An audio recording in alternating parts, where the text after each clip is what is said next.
I opened my garage door that Tuesday morning to find a bright orange envelope taped to the metal frame, and my stomach immediately dropped because nothing good ever came in those HOA violation notices. The envelope fluttered in the spring breeze as I ripped it open, already knowing this would ruin my day before I'd even had my coffee.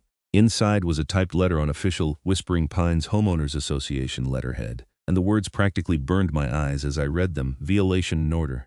Unsightly and rusted junk vehicle parked in open view. Fine $500. Vehicle must be removed within 72 hours or face additional fines of $100 per day. I stood there in my driveway in Gilbert, Arizona, feeling my blood pressure spike as I looked at the car in question. That wasn't some rusted junk heap.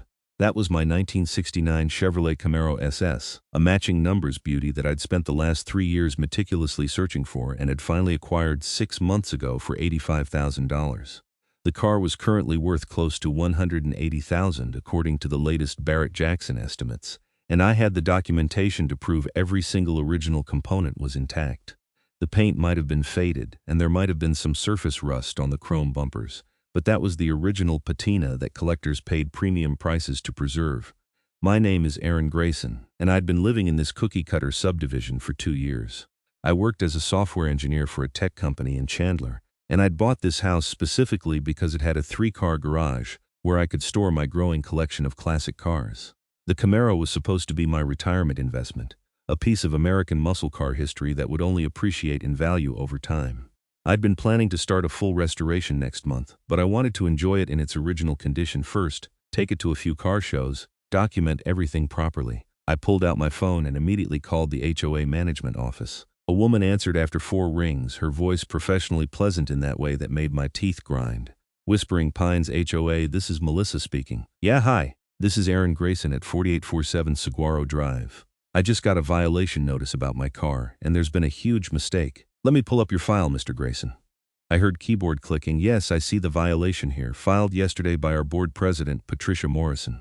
The note says there's a rusted junk vehicle visible from the street in your driveway. That's not a junk vehicle, I said, trying to keep my voice level.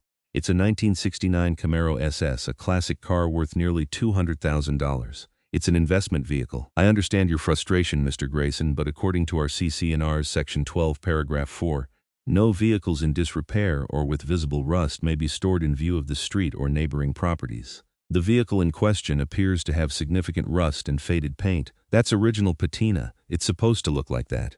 Classic car collectors specifically seek out vehicles in this condition. I have the title, the documentation proving it's a matching numbers car, the appraisal paperwork. Melissa's voice remained maddeningly calm. You're welcome to appeal the violation at the next board meeting. That's scheduled for 2 weeks from Thursday at 7 p.m. at the community center. In the meantime, the fine stands and the vehicle needs to be moved to enclosed storage within 72 hours. 2 weeks? The notice says I'll be fined $100 a day after 72 hours. That's over $2,000 in additional fines before I can even appeal. You can request an emergency hearing, but those typically take 7 to 10 business days to schedule. Would you like me to submit that request? I closed my eyes and counted to 5. Yes, please submit the emergency hearing request, and I want to speak directly to Patricia Morrison. Mrs. Morrison doesn't take direct calls regarding violation notices. All communication goes through our office. Of course it does, I muttered. Fine, submit the emergency hearing request and email me confirmation. I'll send that right over. Have a nice day, Mr. Grayson. She hung up before I could respond. I stood there staring at my Camaro, this beautiful piece of automotive history that some bureaucrat had dismissed as junk. The car sat in my driveway gleaming in the morning sun despite its weathered appearance. The original Hugger orange paint had faded to a softer patina, and yes, there was surface rust on some of the chrome, but that was what made it authentic. Any serious collector would recognize this car's value immediately. I walked over and ran my hand along the hood. The original 396 big block engine was under there, matching numbers to the VIN stamped on the chassis. The transmission was original. The rear end was original. This wasn't some clapped-out resto mod with a crate engine and aftermarket parts. This was the real deal, one of only a few thousand produced in this exact configuration in 1969. I'd found it through a private collector in New Mexico who'd kept it in climate-controlled storage for 30 years. The interior was original and pristine. The numbers matched perfectly. I had the Protect-O plate, the original window sticker, the dealer invoice, everything, and Patricia Morrison thought it was junk. I pulled out my phone again and called my buddy Marcus, who owned a restoration shop in Tempe. He answered on the second ring. Marcus, it's Aaron. I need a favor. What's up, man? Can you store my Camaro at your shop for a few weeks? My HOA is losing their minds over it.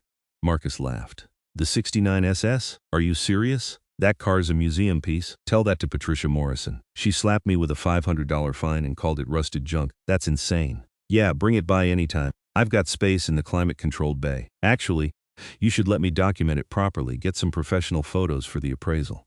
That'll help your case. That's a great idea. I'll bring it by this afternoon. Thanks, Marcus. No problem. These HOA people are something else, man. They don't understand cars. I spent the rest of the morning gathering documentation. I had the original title showing the matching VIN. I had the Protect O plate with the stamped build codes. I had the heritage certificate from General Motors confirming the car's original specifications. I had the appraisal from a certified classic car appraiser dated 4 months ago, showing a value of $175,000. I had documentation of similar cars selling at auction for between $150,000 and $200,000 depending on condition and provenance. I had photographs of the car at a classic car show in Scottsdale where it had won an award for Best Original Patina. I compiled everything into a folder and scanned it all into my computer.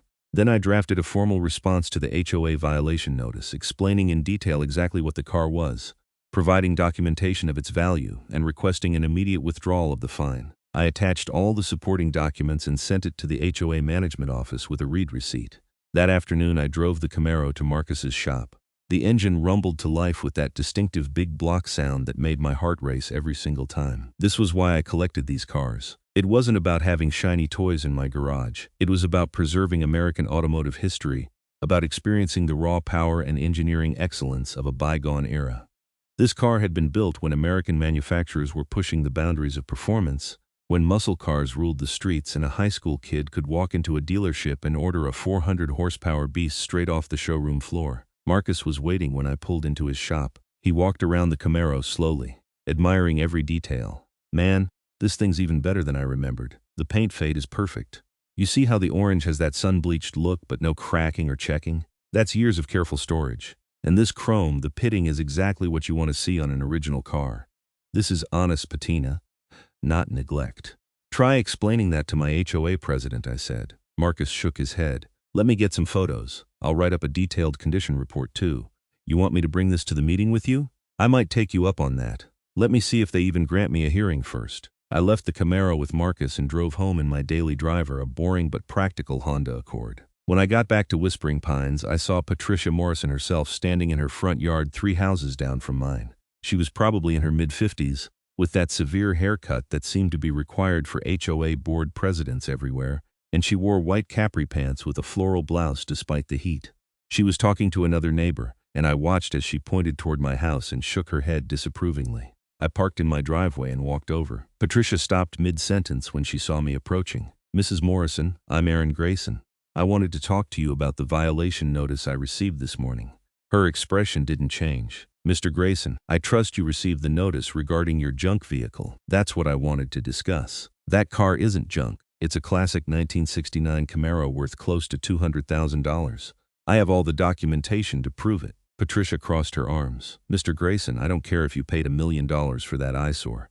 The fact remains that it has visible rust and faded paint, which violates our community standards. This is a prestigious neighborhood, and we have certain expectations regarding the appearance of properties and vehicles. It's a collector car in original condition. The patina is what makes it valuable. Any restoration would actually decrease its value significantly. That's not my concern. Our CC&Rs are very clear. No vehicles in disrepair may be visible from the street. Your vehicle is in obvious disrepair. It's not in disrepair. Every component is functional and original. The engine runs perfectly, the transmission is smooth, the brakes work. Everything functions as it should. Patricia's neighbor, a woman I recognized but whose name I didn't know, chimed in. It looks like something from a junkyard. I agree with Patricia. It brings down the whole neighborhood's appearance. I felt my frustration building. Have either of you ever been to a classic car show? Do you understand anything about collector vehicles? I understand, Patricia said coldly, that I don't want to look at rust and faded paint when I drive past your house. The fine stands. Remove the vehicle within the time specified or face additional penalties. We're done here. She turned and walked back toward her house, dismissing me entirely. The neighbor gave me a sympathetic look that somehow felt worse than Patricia's hostility. I went home and checked my email obsessively for the next 2 days.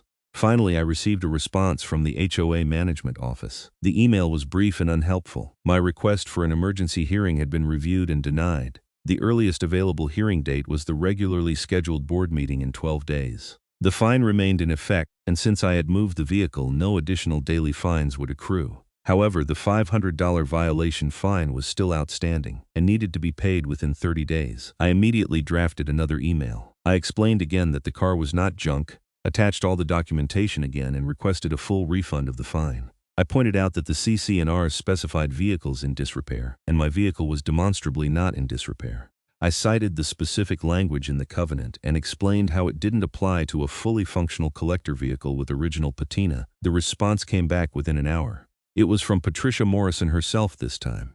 "Mr. Grayson, your repeated emails are becoming harassment. The board has reviewed your violation and determined it is valid. The vehicle in question had visible rust and was therefore in violation of our community standards. Your personal opinion about the vehicle's value is irrelevant. The fine will not be refunded. If you continue to send harassing emails, we will pursue a disciplinary act against you. Patricia Morrison, President, Whispering Pines HOA Board." I stared at the email in disbelief. Harassment? I was defending myself against an unjust fine and trying to educate them about collector cars. How was that harassment? I called my lawyer, David Chen, who I'd used when buying my house. I explained the situation, and he listened quietly. Aaron, HOA disputes are tricky. The courts generally give HOA boards wide latitude in interpreting their own covenants. That said, if you can demonstrate the car wasn't actually in disrepair, you might have a case. Send me all the documentation you've compiled. I forwarded everything to David, and he called me back an hour later. "This is solid documentation. The car is clearly valuable and functional. The issue is going to be the language in the CC&Rs. Let me look at your covenants in detail and see what arguments we can make. In the meantime, don't pay the fine. That could be construed as admitting the violation was valid. Wait for the hearing." The next week crawled by. I obsessively checked the mail for more violation notices. I kept expecting Patricia to find some other reason to fine me. I'd lived in the neighborhood for 2 years without a single issue, but now I felt like I was under a microscope. Finally, the night of the board meeting arrived. I dressed in business casual and brought a leather portfolio containing all my documentation. I'd printed color photos of the Camaro, the appraisal paperwork, the heritage certificate from GM, sales records of comparable vehicles, and a 5-page letter explaining why the violation was unjust. Marcus had agreed to come with me as an expert witness. The community center was a bland, beige building near the entrance to Whispering Pines. I arrived 15 minutes early and found about 20 other homeowners already there, presumably with their own grievances or just attending to see what drama would unfold. Marcus pulled up a few minutes later in his truck. "Ready for this?" he asked. "As ready as I'll ever be. Thanks for coming, wouldn't miss it." I deal with these people sometimes when I'm doing work on cars for clients who live in HOA neighborhoods. They're always the same. No understanding of cars, just worried about property values and keeping up appearances. We walked into the community center together. The meeting room had been set up with rows of folding chairs facing a long table where the board members sat. Patricia Morrison was in the center, looking imperious in a navy blue blazer. To her left was a thin man in his 60s who I didn't recognize. And to her right was a younger woman, maybe 40, with highlighted blonde hair and too much makeup. Patricia called the meeting to order at exactly 7 p.m. She ran through the usual business first, approving the previous month's minutes, discussing a proposal to repaint the community center, reviewing the financial report. I sat through it all, watching the clock and feeling my anxiety build. Finally, after 30 minutes, Patricia said, "We have several violation appeals to hear tonight. First up is Aaron Grayson regarding the vehicle violation at 4847 Saguaro Drive." I stood and walked to the front of the room, very aware of everyone watching me. I placed my portfolio on a small podium that had been set up for speakers. "Thank you for hearing my appeal. I'm here to contest the violation notice I received regarding my 1969 Chevrolet Camaro SS. The notice claimed the vehicle was rusted junk, but that's factually incorrect. The car is a valuable collector vehicle worth approximately $180,000. I held up the appraisal document. This is a certified appraisal from a qualified classic car appraiser. As you can see, the vehicle is valued at $175,000 as of 4 months ago. Comparable vehicles have sold for as much as $200,000 at auction." Patricia looked unimpressed. "Mr. Grayson, the value of the vehicle is not relevant to the violation. The vehicle had visible rust and faded paint, which constitutes disrepair under our covenants." "That's where you're mistaken, Mrs. Morrison. The vehicle is not in disrepair. It's in original unrestored condition. This is called patina in the collector car world, and it's actually highly desirable. Let me show you. I pulled out the photos Marcus had taken. These photos show the vehicle's condition in detail. As you can see, while the paint has faded and there's some surface rust on the chrome, all components are fully functional. The engine runs perfectly. The transmission shifts smoothly. The brakes, suspension, steering, all of it works exactly as it should. This isn't disrepair. This is a well-maintained vehicle in original condition. The man to Patricia's left leaned forward. But it looks rusty. How is that not disrepair? Marcus stood up. If I may, I'm Marcus Webb. I own Advanced Auto Restoration in Tempe. I'm a certified classic car appraiser and I've worked on collector vehicles for 25 years. What Mr. Grayson has is called a survivor car. These vehicles are specifically valuable because they've survived in original condition without restoration. The patina, including the faded paint and surface rust, is part of what makes these cars valuable. Collectors pay premium prices for original patina. If Aaron were to restore this car, repaint it and replace the chrome, it would actually lose significant value.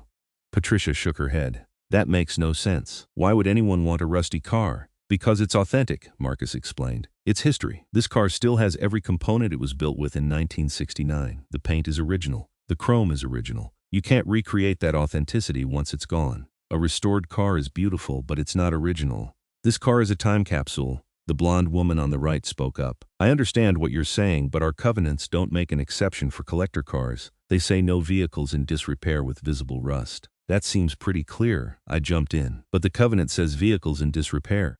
Disrepair means something doesn't work properly, that it's broken or damaged. My car works perfectly. Every system functions as designed. Just because it has original patina doesn't mean it's in disrepair. If we interpret the covenant to include any visible rust, then any car over 5 years old with a tiny rust spot would be in violation. That's not a reasonable interpretation. Patricia's expression hardened. Mr. Grayson, you're arguing semantics. The intent of the covenant is clear. We don't want unsightly vehicles visible in the neighborhood. Your vehicle is unsightly. That's subjective, I countered. I think it's beautiful, so does everyone in the classic car community. This car won an award at a show in Scottsdale 3 months ago for Best Original Patina. I pulled out the photo of the car at the show with the award placard visible. Here's proof that the car is recognized and valued by experts in the field. This isn't some clapped-out junker. This is a prize-winning collector vehicle. Patricia looked at the other board members, then back at me. We'll take this under consideration and notify you of our decision within 7 business days. Next case. Wait, that's it? Don't I get to present the rest of my evidence? I have the heritage certificate from General Motors, documentation of sale prices for comparable vehicles, the complete maintenance records showing the car is mechanically sound. We've heard enough to make our decision.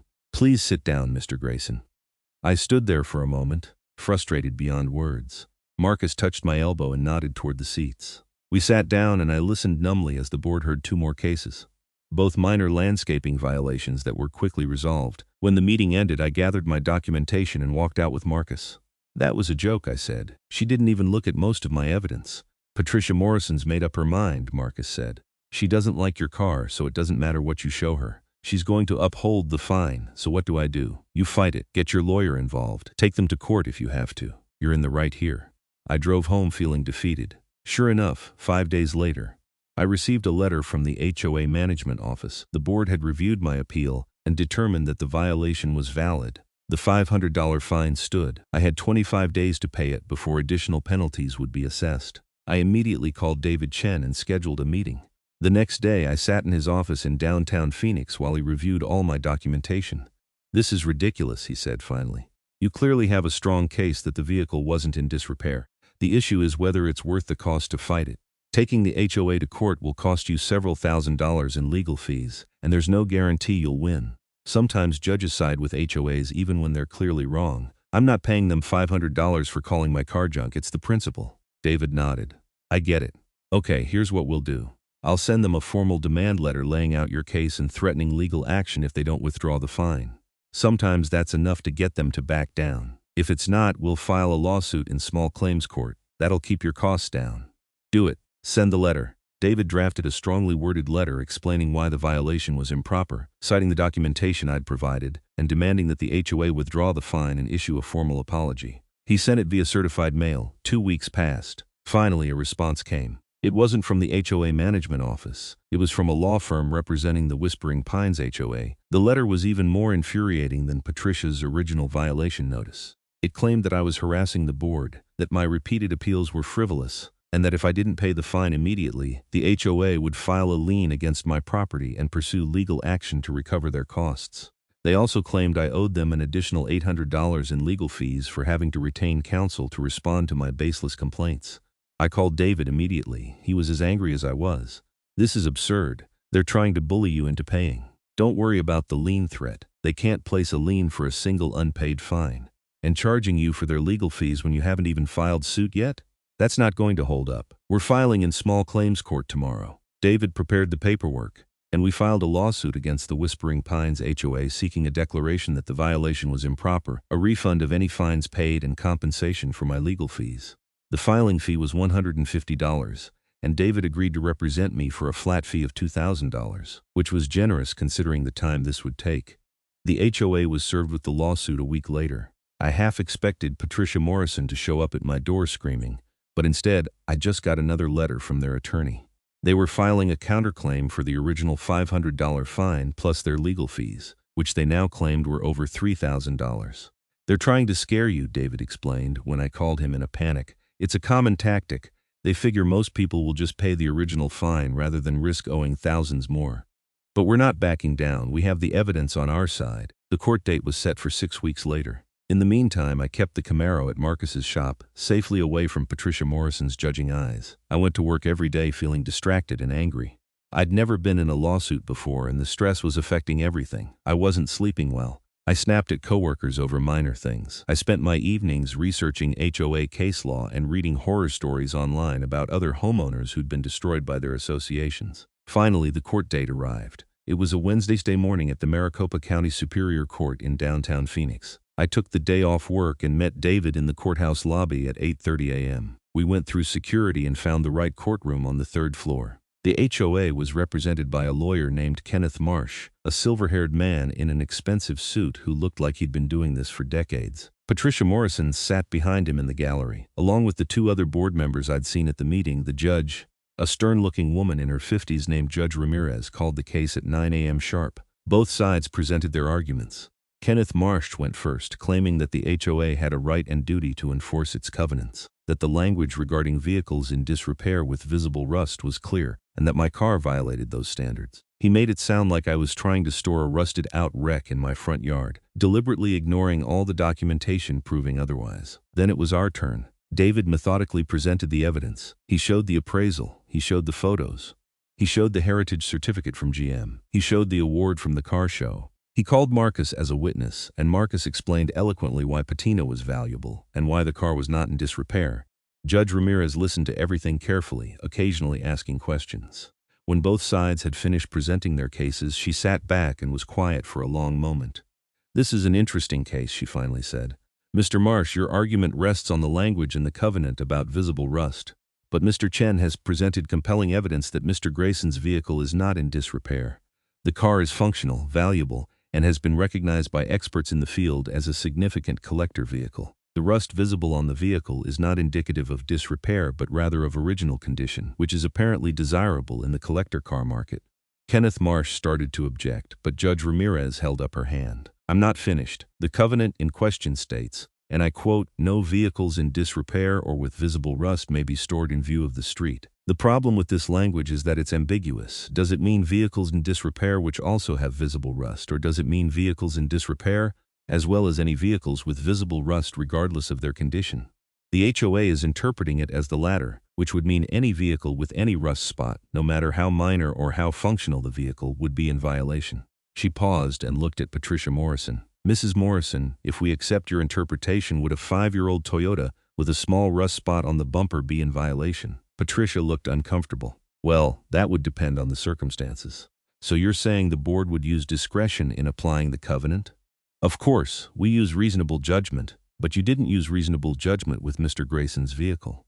He presented evidence that it was a valuable collector car, and you dismissed that evidence without consideration. You've presented no evidence that the vehicle was actually in disrepair, only that it had visible rust. Based on the evidence I've heard today, I find that Mr. Grayson's vehicle was not in disrepair. It was a fully functional collector vehicle in original condition. The violation was improper." I felt a surge of relief so strong I almost laughed out loud. Judge Ramirez continued, "I'm ruling in favor of Mr. Grayson. The $500 fine is hereby vacated. The HOA's counterclaim is denied. Additionally, I'm awarding Mr. Grayson his court costs and reasonable attorney fees. Mr. Chen, submit an accounting of your fees to the court within 10 days, and I'll review it for reasonableness. Kenneth Marsh stood. Your Honor, we request permission to appeal this decision. You can appeal if you want, Mr. Marsh, but I don't think you'll be successful. The evidence is clear. This case should never have gotten this far. The HOA should have withdrawn the fine when Mr. Grayson first presented his documentation. Instead, you dug in and forced him to come to court. That's not reasonable behavior. The judge banged her gavel and the case was over. David and I walked out of the courtroom, and I felt like I could breathe for the first time in weeks. We won, I said, still not quite believing it. Of course we won. We had the evidence. Patricia Morrison's problem is she confused her personal aesthetic preferences with the actual rules. We celebrated with lunch at a restaurant near the courthouse, and then I drove straight to Marcus's shop to see my car. It was sitting in the climate-controlled bay exactly where I'd left it, beautiful and perfect with all its original patina. We won the case, I told Marcus. The judge ruled in our favor. Marcus grinned. Outstanding. So what are you going to do now? Take it home? Absolutely, and I'm parking it right in my driveway where everyone can see it. I drove the Camaro home that afternoon with the windows down and the radio off, just listening to the rumble of the big block engine. When I pulled into Whispering Pines, I saw a few neighbors outside, and I waved at them. One of them waved back. Another just stared. I parked the Camaro in my driveway, right in the center, where it was clearly visible from the street. Then I went inside and opened a beer to celebrate. The next morning I found another orange envelope on my garage door. My heart sank until I opened it and realized it wasn't a violation notice. It was a notice of a special HOA board meeting to discuss recent legal matters and potential changes to CC&R language regarding vehicles. The meeting was scheduled for the following week. I wasn't required to attend, but there was no way I was missing it. When the night of the meeting arrived, I drove over to the community center and found it packed with homeowners. Apparently, word had gotten around about my lawsuit and the judge's ruling, and people were curious. Patricia Morrison looked even more severe than usual as she called the meeting to order. She didn't look at me once. We're here tonight to discuss recent legal challenges to our covenant enforcement and to consider clarifying the language in our CC&Rs regarding vehicle standards. As some of you may know, the board recently issued a violation notice for a vehicle that we deemed to be in disrepair. The homeowner challenged the violation in court and the judge ruled in his favor, finding that our covenant language was ambiguous. A hand went up in the back. It was a man I'd seen around the neighborhood but never spoken to. Is this about Aaron Grayson's Camaro? Patricia's lips tightened. Yes, I looked up that car online after I heard about the lawsuit. Do you know how much those things are worth? You tried to fine him for parking a car worth almost $200,000 in his own driveway. That's insane. A murmur of agreement went through the crowd. Patricia held up her hand. The value of the vehicle is not the issue. The issue is maintaining community standards. Another voice called out. What community standards? The car's not hurting anyone. It's just sitting there. It's an eyesore, Patricia snapped. It has rust and faded paint. It looks terrible. I think it looks cool, someone else said. Several people laughed. I stood up. Mrs. Morrison, can I say something? Patricia looked like she wanted to refuse, but with the whole room watching, she couldn't. Go ahead, Mr. Grayson. I appreciate the board's desire to maintain the neighborhood's appearance. I really do. But there's a difference between preventing actual junk cars and preventing someone from owning a collector vehicle. My Camaro is a piece of automotive history. It's not some abandoned wreck. It's registered, insured, and functional. I drive it regularly. I take care of it. The fact that it has original patina shouldn't make it a violation. But where do we draw the line? The thin man from the board asked. If we allow your car, what's to stop someone else from parking an actual junk car and claiming it's a collector vehicle? Use some common sense, I said. Look at the context. Is the car registered and insured? Does it run? Is it being maintained? I provided documentation proving my car's value and condition. If someone tries to park an actual junker, that's different, but you can't just make a blanket rule that any visible rust equals a violation. That's what got us into this mess. The meeting devolved into a heated discussion about property rights versus community standards. Some homeowners agreed with Patricia that strict rules were necessary to maintain property values. Others thought the board had overreached and that people should be allowed to park whatever they wanted in their own driveways as long as it wasn't actually abandoned or dangerous. Finally, after nearly 2 hours, the board agreed to form a committee to review the vehicle covenant language and propose clarifications. Patricia looked thoroughly defeated as she adjourned the meeting. As people filed out, several homeowners came up to congratulate me on winning the lawsuit.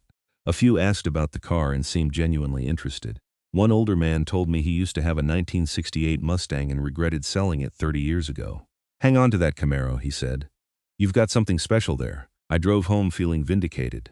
The lawsuit had been stressful and expensive, but it had been worth it to prove that Patricia Morrison wasn't an all-powerful dictator who could bully people with impunity. Over the next few weeks, life slowly returned to normal. David submitted his fee accounting to the court, and Judge Ramirez approved an award of $2,200, which the HOA was ordered to pay. They sent a check a week later, no cover letter, just the check. I used the money to pay David and pocketed the rest. The committee formed to review the vehicle covenant met several times. I was invited to participate, and I suggested language that would allow collector vehicles while still preventing actual abandoned or dangerous vehicles. The key was focusing on registration, insurance, and functionality rather than just appearance. If a car was currently registered, insured for road use, and could pass a safety inspection, it shouldn't matter if it had some rust or faded paint. The committee eventually proposed new language that incorporated these ideas. It went to a vote of the full HOA membership, and it passed by a comfortable margin. Patricia Morrison voted against it, but she was outvoted by the other board members and the general membership. The new covenant language read, "No abandoned, unregistered, or inoperable vehicles may be stored in view of the street or neighboring properties. Vehicles must be currently registered and insured. Classic or collector vehicles are permitted regardless of cosmetic condition, provided they are roadworthy and actively maintained." It wasn't perfect, but it was a huge improvement over the old language. And it meant that I could park my Camaro in my driveway without fear of harassment. About 3 months after the lawsuit, I was washing the Camaro in my driveway on a Saturday morning when a car I didn't recognize pulled up. A woman in her 30s got out and walked over with a friendly smile. "Hi, are you Aaron Grayson?" "That's me. I'm Jennifer Martinez. I write for Classic Car Weekly, and I heard about your HOA case. I was wondering if you'd be interested in doing an interview about it. We'd love to feature your Camaro and talk about the importance of protecting car enthusiasts' rights." I blinked in surprise. "Seriously?" "Seriously. Your case has gotten some attention in the collector car community. A lot of people deal with HOA issues regarding their vehicles, and your victory could help others who are facing similar situations. I'd be happy to do an interview."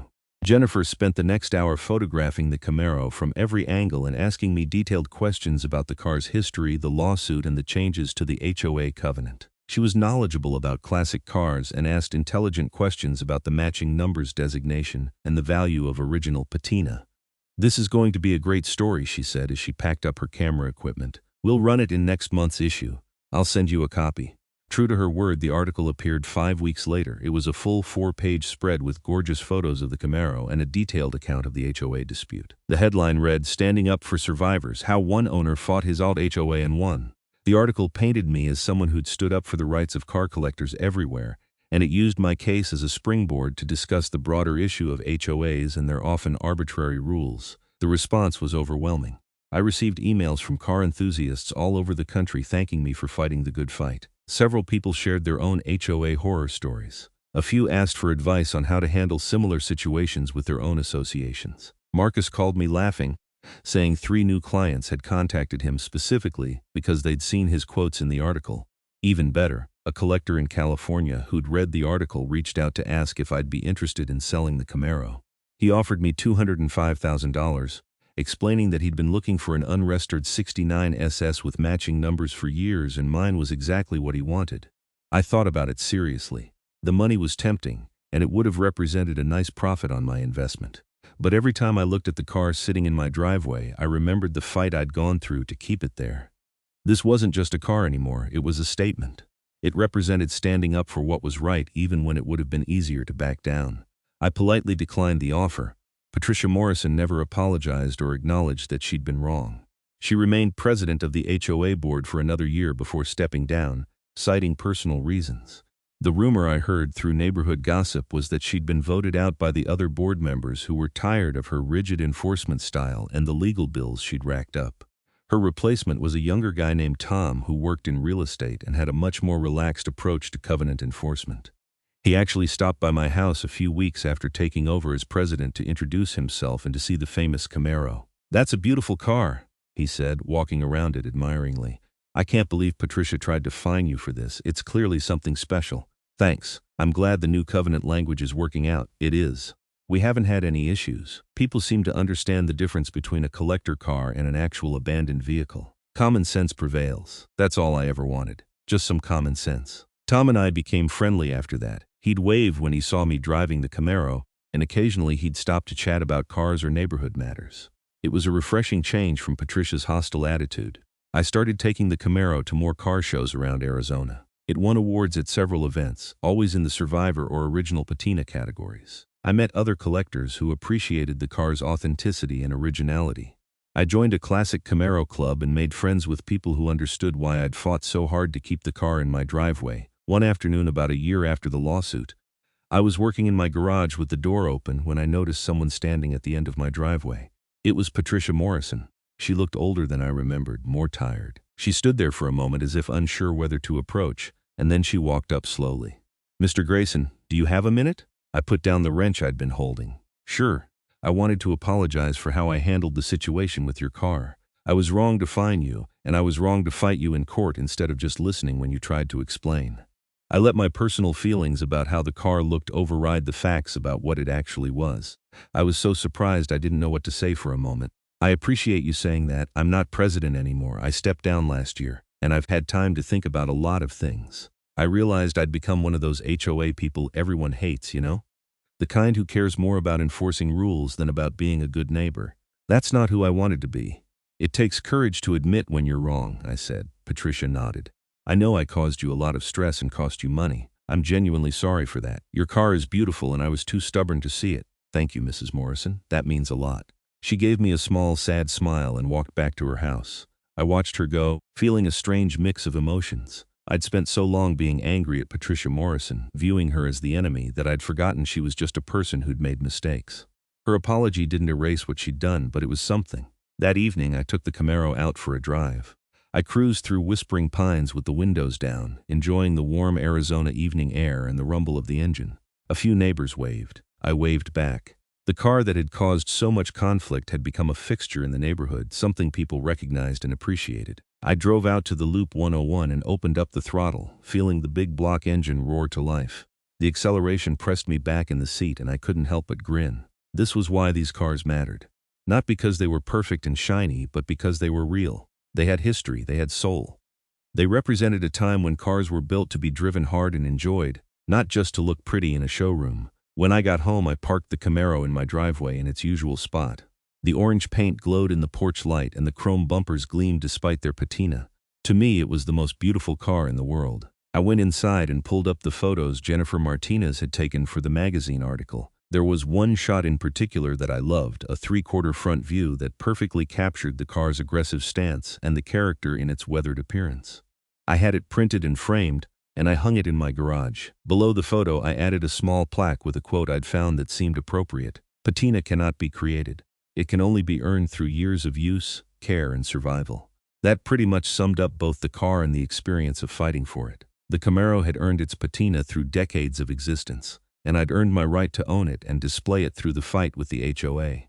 My lawyer David called me a few months later with interesting news. He'd been contacted by another homeowner in a different HOA who was facing a similar situation with a classic car. David had used my case as precedent to help negotiate a settlement, and the other homeowner had avoided going to court entirely. "Your case is actually setting precedent in Arizona," David told me. "Other lawyers are citing Judge Ramirez's ruling in their own HOA disputes. You might have changed the landscape for collector car owners in HOA communities." That felt good to hear. The fight hadn't just been about my car. It had been about establishing the principle that HOAs couldn't just arbitrarily decide what was or wasn't acceptable based on one person's aesthetic preferences. Rules needed to be clear, reasonable, and fairly applied, and when they weren't, homeowners had the right to challenge them. I kept in touch with Marcus and we collaborated on a few projects together. He'd send clients my way who were looking for original, unrestored vehicles, and I'd recommend his shop to anyone who needed restoration work or storage. We even talked about writing a book together about survivor cars and why preserving originality mattered in the collector car world. The Camaro continued to appreciate in value. 2 years after I bought it, similar cars were selling for well over $200,000 at auction. My insurance company increased the agreed value on my policy to $195,000. I could have sold it at any time for a substantial profit, but I never seriously considered it. The car meant too much to me now. On the 3rd anniversary of winning the lawsuit, I organized a small car show in the Whispering Pines Community Center parking lot. I invited members of my Camaro club and other local car enthusiasts to bring their vehicles. We had about 30 cars show up, ranging from pristine restorations to weathered survivors like mine. The neighborhood kids loved it, and quite a few homeowners came out to look at the cars and talk to the owners. Tom, the current HOA president, helped me organize the event and even brought his own car, a nicely restored 1965 Mustang. Patricia Morrison didn't attend, but I noticed her watching from her front yard as the cars rolled in. She didn't look angry or disapproving, she just looked interested. As I stood in the parking lot surrounded by beautiful classic cars and enthusiastic people, I reflected on how much had changed. 3 years ago, I'd been fighting just to park my car in my own driveway. Now I was hosting a car show in the HOA's parking lot, and everyone was supportive and excited. The fight had been worth it, not just for me, but for everyone who loved cars and wanted the freedom to enjoy their hobby without unreasonable restrictions. The key was education and communication. Most people who didn't understand collector cars just needed to be shown why they mattered. Once they understood the history, the craftsmanship, the passion that went into these vehicles, they usually came around. That evening, after the show ended and everyone had gone home, I sat in my garage with the door open, looking at the Camaro. The sun was setting, casting long shadows across the driveway, and the orange paint seemed to glow in the fading light.